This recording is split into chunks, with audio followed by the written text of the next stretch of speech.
Titanic کو بنانے والے نے کہا تھا کہ یہ ڈوب نہیں سکتا، کوئی اسے ڈبو نہیں سکتا۔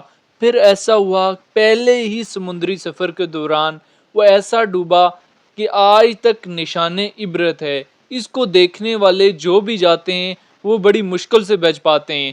آج سے ٹھیک 111 سال پہلے ٹائٹینک ایک برفانی تودے یعنی آئس برگ سے ٹکرا گیا تھا۔ اس وقت جہاز پر سوار زیادہ تر مسافر نیند کی آغوش میں تھے۔ حادثے کے وقت ٹائٹینک 41 کلومیٹر فی گھنٹہ کی رفتار سے انگلینڈ کے شہر ساؤتھ امپٹن سے امریکہ کے شہر نیو یارک کی طرف جا رہا تھا۔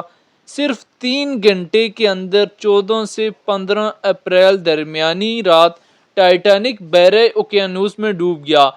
وہ جہاز جس کے بارے میں کہا جاتا ہے کہ وہ جہاز کبھی نہیں ڈوب سکتا، صرف چند گھنٹوں میں سمندر میں غرق ہو گیا۔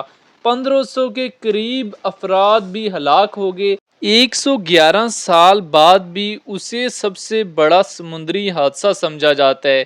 ستمبر 1985 میں اس جہاز کی باقیات کو بحرِ اوقیانوس میں جائے حادثے سے ہٹا دیا گیا تھا۔ حادثے کے بعد یہ بحری جہاز کینیڈا سے 650 کلومیٹر کے فاصلے پر 3843 کلومیٹر کی گہرائی میں 2 حصوں میں بٹ گیا اور دونوں حصے ایک دوسرے سے 800 میٹر کے فاصلے پر پڑے تھے۔ 111 سال گزرنے کے بعد بھی اس حادثے کے میمے موجود ہیں۔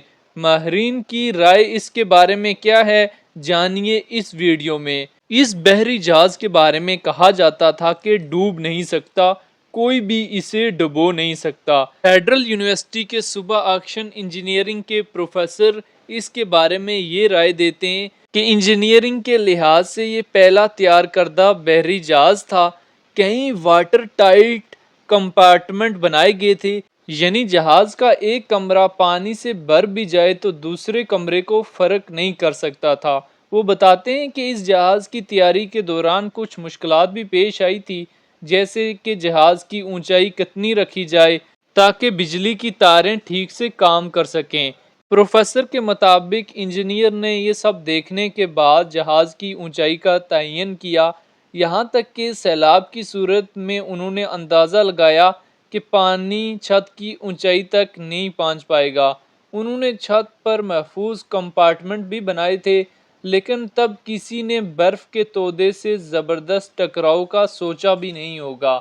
ماہرین کا کہنا تھا کہ تصادم اتنا زوردار تھا کہ جہاز کی باڈی میں جہاز کی نصف لمبائی تک سوراخ ہو گیا تھا۔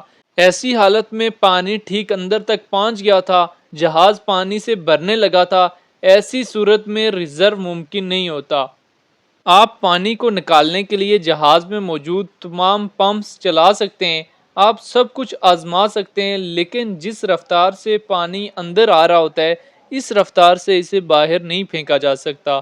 ایک زبردست تصادم کے بعد جہاز کی ساخت میں تبدیلی آئی، دروازے بند نہیں ہو رہے تھے، وہ پھنس گئے تھے۔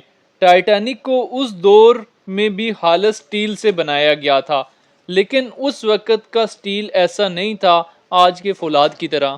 وہ سٹیل آج کے فولاد کی طرح مضبوط نہیں تھا۔ بڑے حادثے کے بعد انسانی وجود کی غلطیاں ہمیشہ پائی جاتی ہیں۔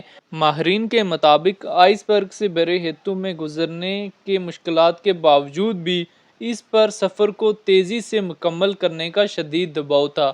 دراصل یہ دباؤ بلیو بینڈ حاصل کرنے کے لیے تھا۔ 1839 میں شروع ہونے والا یہ اعزاز بحرِ اوقیانوس کو عبور کرنے والے تیز ترین جہاز کو دیا جاتا تھا۔ ٹائٹینک کو اس اعزاز کا سب سے بڑا مضبوط دعوے دار سمجھا جاتا تھا۔ اس وقت دنیا کی بڑی کمپنیوں کے درمیان جہاز بنانے کا مقابلہ تھا۔ اس وقت انگلینڈ اور جرمنی کے درمیان مقابلہ تھا کہ سب سے بڑے اور تیز ترین جہاز کون بنائے گا۔ سب سے بڑے اور تیز ترین جہاز کو سرکاری طور پر بلیو بینڈ مل جانا تھا۔ اس کارنامے کو حاصل کرنے کے لیے کسی بھی جہاز کے لیے پہلا سفر سب سے اہم سمجھا جاتا تھا۔ پہلے سفر کے دوران جہاز کی حالت سب سے بہتر ہوتی ہے، جہاز پہلے سفر کے دوران تیز رفتار حاصل کر سکتا ہے اور ٹائٹینک نے بھی تیز رفتار حاصل کرنے کی کوشش کی تھی۔ بچ جانے والے لوگوں میں سے بہت سے لوگوں نے یہ بتایا کہ جہاز کے کپتان کو ارد گرد کے علاقوں میں برف کے تودوں کے بارے میں اطلاع دی گئی تھی، لیکن اس نے جہاز کی رفتار کم نہیں کی کیونکہ وہ تیز رفتاری سے بحرِ اوقیانوس عبور کر کے بلیو بینڈ حاصل کرنا چاہتا تھا۔ لیکن یہی تیز رفتاری، غرور، تکبر اور چیلنج اس جہاز کو ڈوبنے کا سبب بنا۔ ٹائٹینک حادثے میں 1500 کے قریب افراد ہلاک ہوئے۔ اس کے بعد سمندری جہاز کی حفاظت کو بہتر بنانے کے لیے کوششیں شروع کر دی گئی۔ اس حادثے کے بعد سمندری جہازوں کی حفاظت کے لیے ریڈار جیسے آلات کی تیاری شروع کی گئی۔ ٹائٹینک کے حادثے میں بہت سارے لوگ اس لیے مارے گئے کہ ان کے پاس لائف بوٹس نہیں تھی۔ ٹائٹینک میں لائف بوٹس اس لیے بھی کم تھی کہ ان کا دعویٰ تھا کہ یہ جہاز کبھی نہیں ڈوب سکتا۔ اس یقین کی وجہ سے جہاز میں صرف آدھی لائف بوٹس رکھی گئی تھی۔ یہ حادثہ سمندری جہازوں کی حفاظت کے لیے اہم سنگ میل ثابت ہوا۔